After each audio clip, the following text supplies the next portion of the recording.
Rebecca here for the last HTML tutorial. Now, I'm not going to stop coding tutorials, I'll continue on.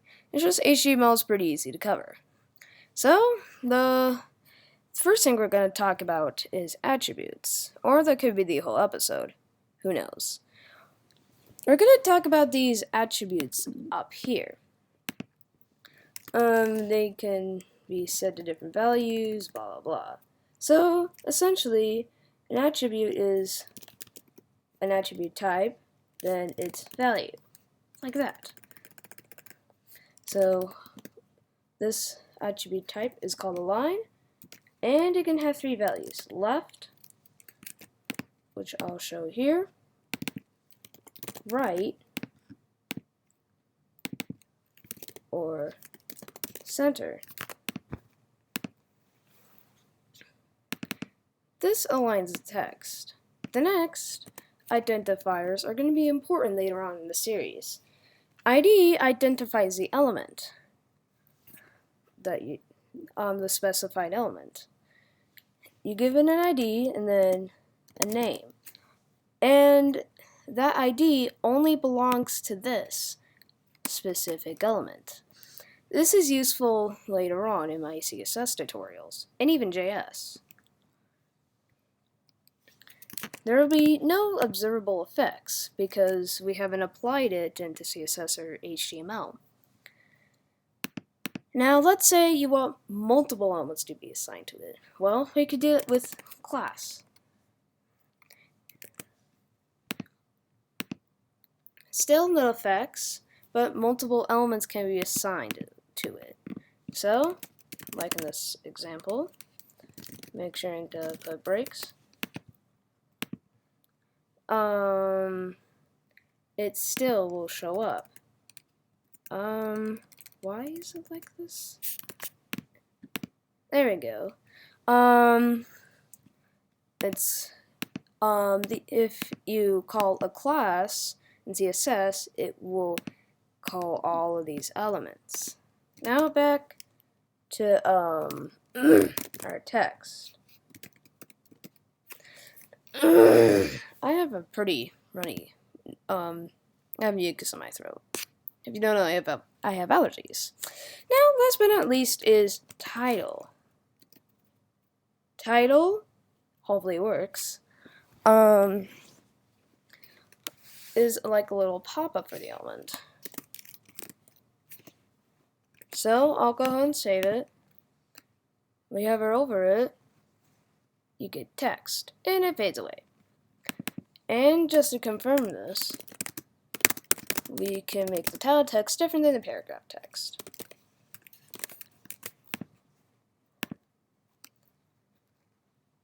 This is some title text. This is pretty useful when a lot of the elements look the same but have different actions. You can do it like this, or even just feel like it. Now, on to the holy element of all, second holiest.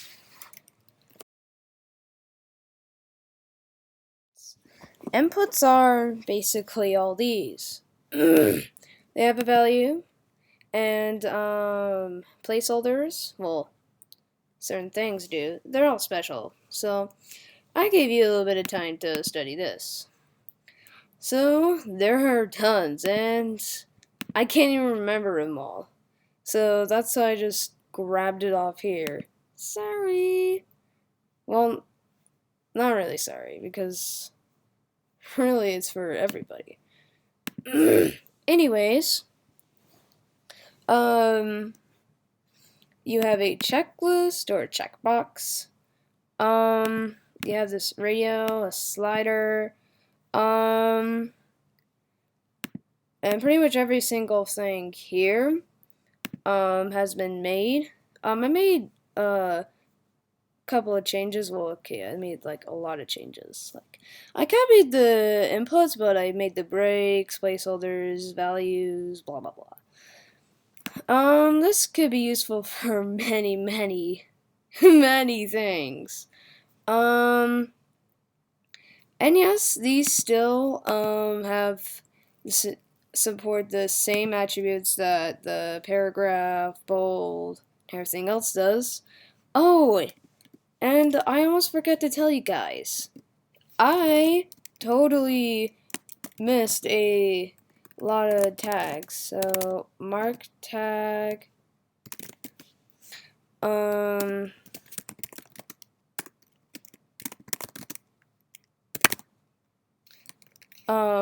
I'm sorry about that. Don't worry, I am human. You guys hate me for making failures? You should be quite happy about it. Because then you know I'm human and not a robot from outer space. Aliens, it does seem probable, but some people think I'm alien. I'm not. Not true.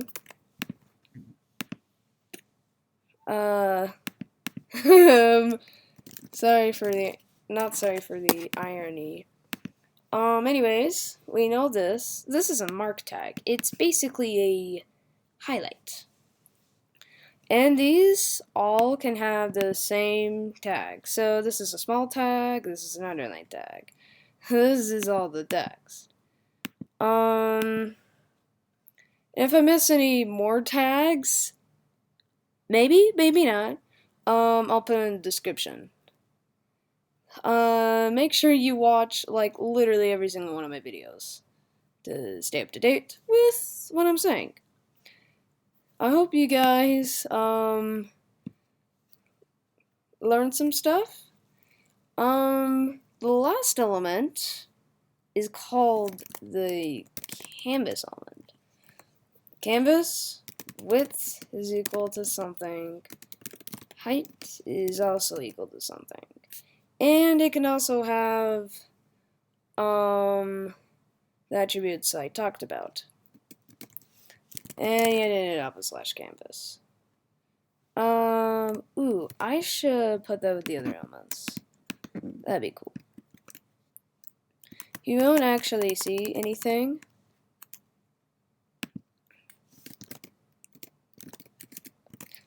That's because the canvas is supposed to be programmed in JavaScript. And I think you'll get an appreciation for it. So, these are the elements I talked about, and there's N one. Well, I'm going to be talking about CSS soon. Bye-bye.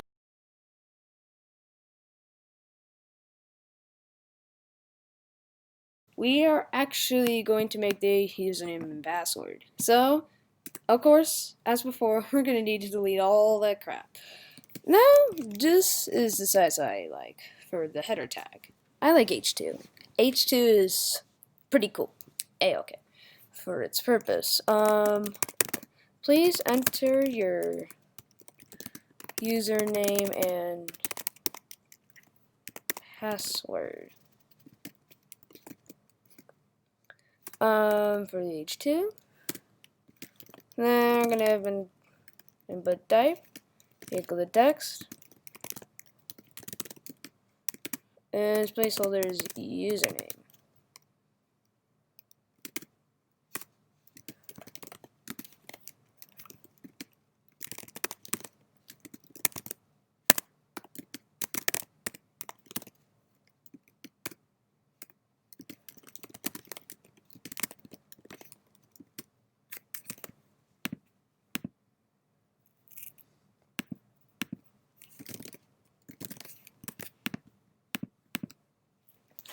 And that's pretty much how you make it.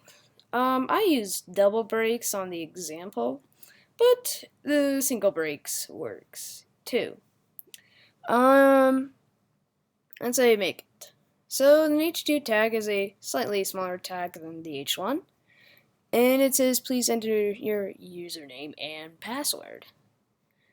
So we do so with an input tag. And this is a special tag since it does not have a /input at the end. We have the type attribute, its value is text. It's basically where you're entering text. And its placeholder, if there isn't any text in, is this. Now, when Now, when you want to read what's in it, well, in the username, if it's empty, it doesn't actually say username.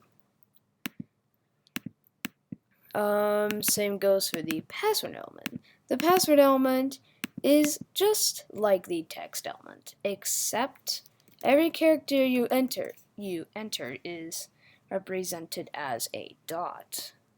Then we have a submit button to submit your info. And it's basically just the same thing as a button, except its value is equal to submit. Because remember, the text side here, or the submit text, is in a value tag. I don't know why they added a submit button, but I like to use it.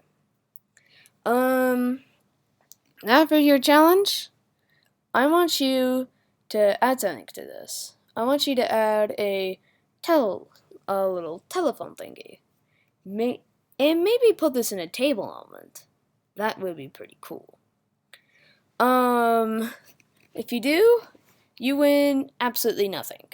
Maybe a comment or a thumbs up. Not $1 million or 1,000,000 Robux. You just win a thumbs up. That's pretty much it. Maybe I'll comment too. Probably at your comment, because why not? Now, this video is sadly coming to an end. This is probably going to be the last HTML tutorial. I'll start on my CSS, right here. We're going to make this look a lot nicer. Now, this, of course, is going to be an end goal. I'm going to start off with a blank canvas, or HTML, and then I'll show you some elements there. Then a JS tutorial. After that, maybe I'll do Roblox. I'm still making some stuff. I'm making a mining simulator thing. I'm probably not gonna publish it, but once I finish that, I'll probably start doing Roblox studio tutorials. But for now, when I'm not making Roblox studio tutorials, I am probably gonna show you how to make certain things in HTML, CSS, and JS. That feels like a whole crapping ton to say. And rightfully so. That's pretty much it. Now, an actual bye-bye. Bye-bye.